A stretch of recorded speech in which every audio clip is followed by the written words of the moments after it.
everybody, I'm Abby Hoagland. Sorry about the light. This is the light that I have to use for my tablet. Because my tablet, sucks. And it's,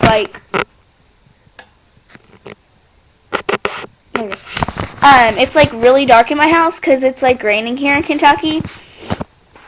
But what I'm going to talk about is the, Amamda Todd case. I'm reading on here, that Amamda Todd committed suicide on October 10th, 2012, at her home in Port Colonel, British Columbia, Canada.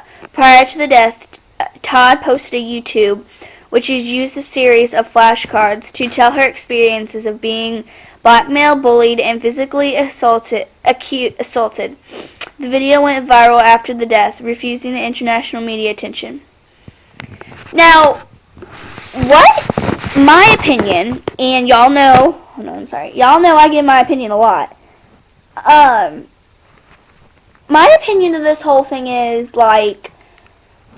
what I heard she did, and this is just from people that I had talked to and people that I had been associated with when the Amamda Todd thing broke out, is that she was on, Tiny Chat, and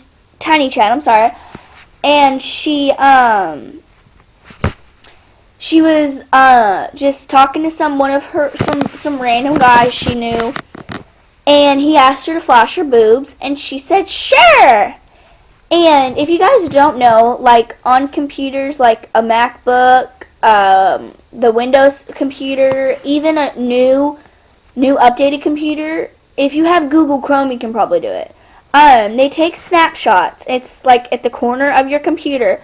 You can take a snapshot and you can snapshot that picture. And generally you can attach it to an email and email it to your phone.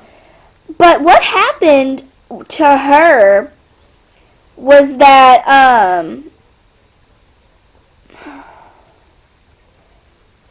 she got accused. Let me read here.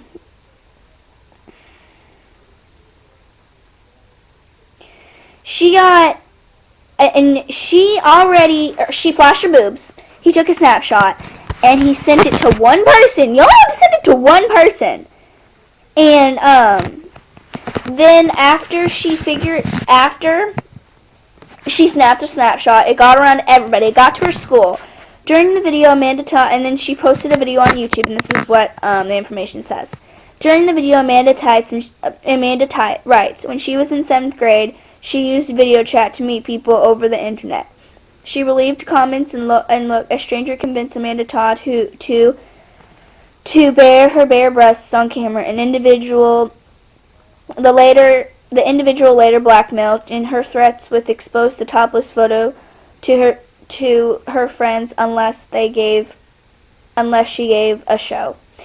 Amamda Todd wrote that during next spring break, and police informed her at 4 o'clock her photo was circulating on the internet. Amamda Todd wrote that she experienced anorexia, depression, panic, disaster because of this. Her family moved to a new home where Todd later she began using drugs and alcohol.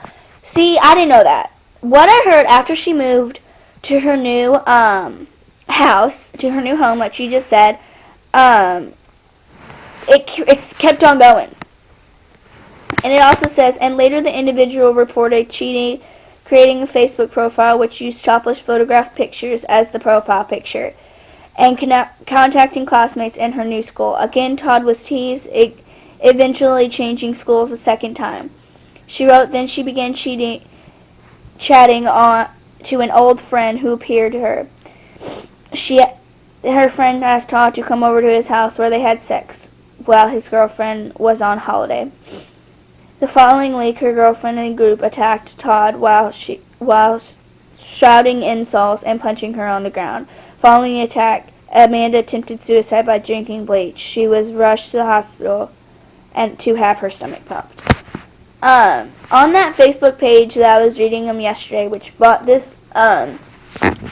really brought this to my attention, there's a lot of gag photos like, Amanda, Todd, you need to drink bleach. Like, what's your beverage of choice, bleach or Coke? Like, there's just, like, so many freaking, like those, troll images y'all see on Facebook and Twitter and Tumblr and YouTube.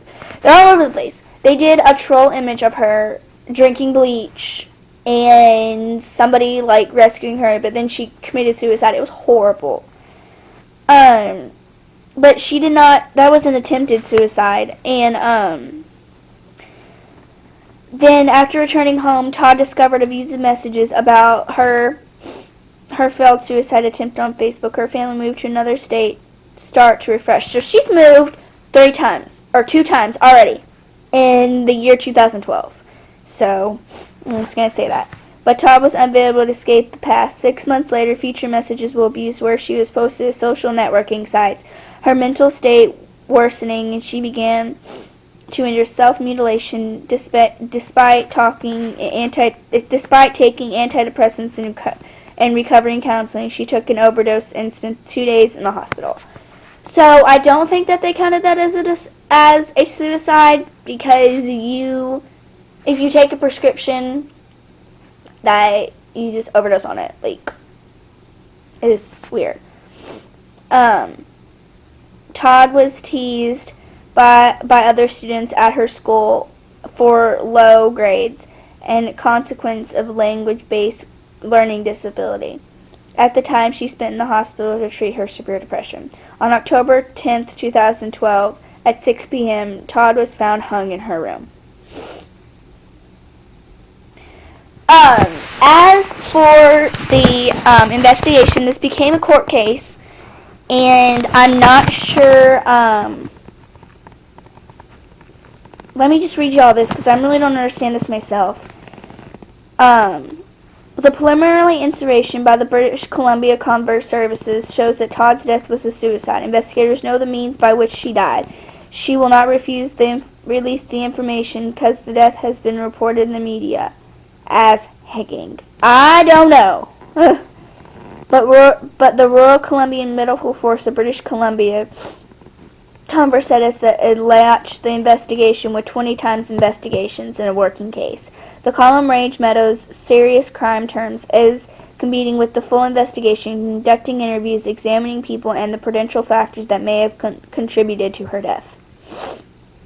Investigators are reviewing the content of social media sites that are actively moaning the pages.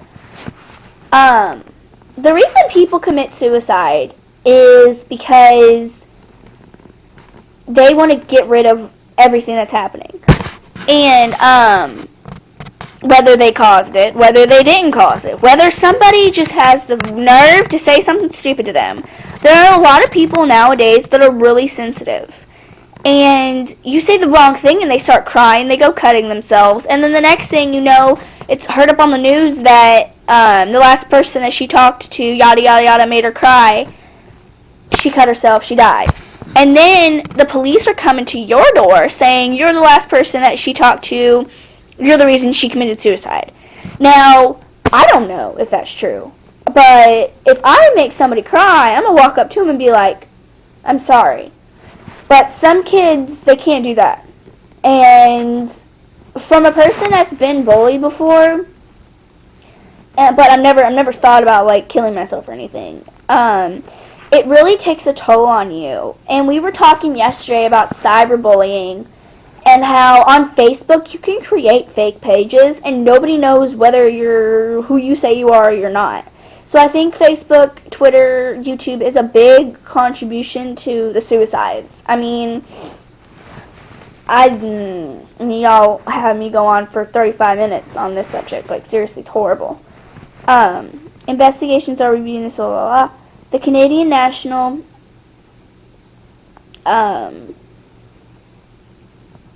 the group started in November of 2011 and considered citizen-reported images of Todd's circulation on the internet, and the information was proved by law enforcement as well as child something.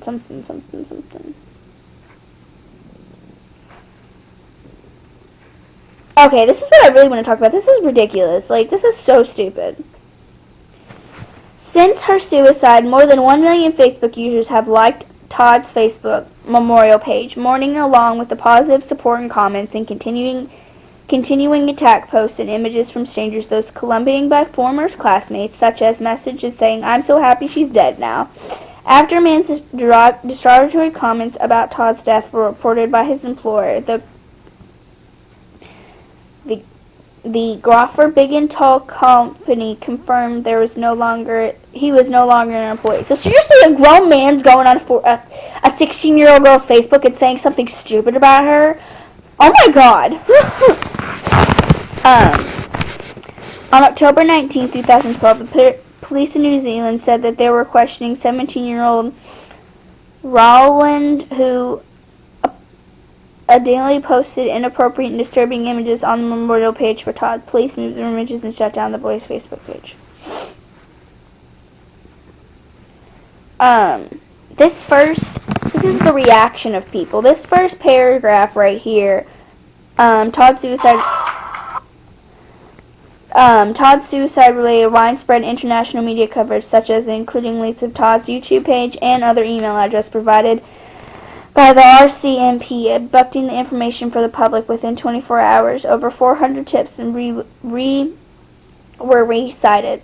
The RSPC started an investigation, was however by the amount of false information, the online posts after Todd's death, and it seems to claiming the money for her family.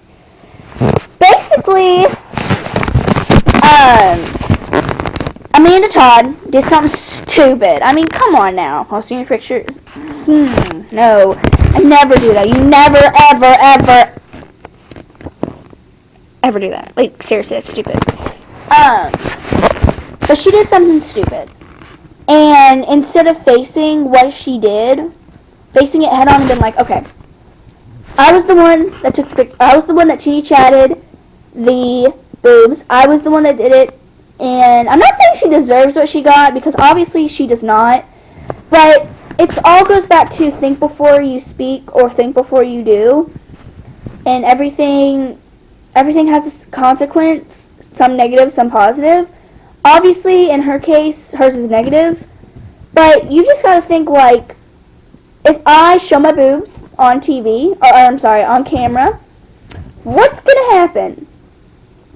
Is he gonna be a normal guy and be like, oh, those are nice? Or are they gonna be a butthead and take a screenshot, and show it to all of his friends?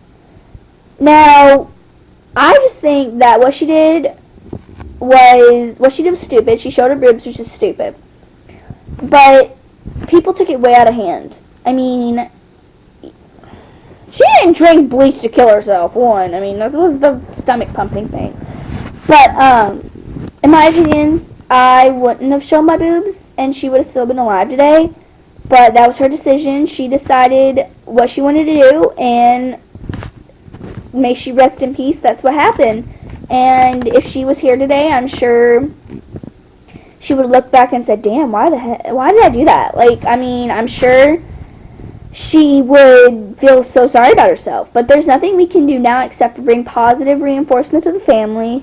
Make sure everybody's happy. Make sure that the family is understanding that there are no people that want to kill. There are no people that hate her daughter. There's just people out there that want to support and try to take care of their family. Because I'm sure October 10th hasn't even been a year since she's died yet. So I just want all my subscribers to make sure that you guys only post happy stuff on her Facebook and on her YouTube channel. And yeah, so I love y'all, and I hope y'all have a fantastic day. And I'll post later on the night. Love y'all.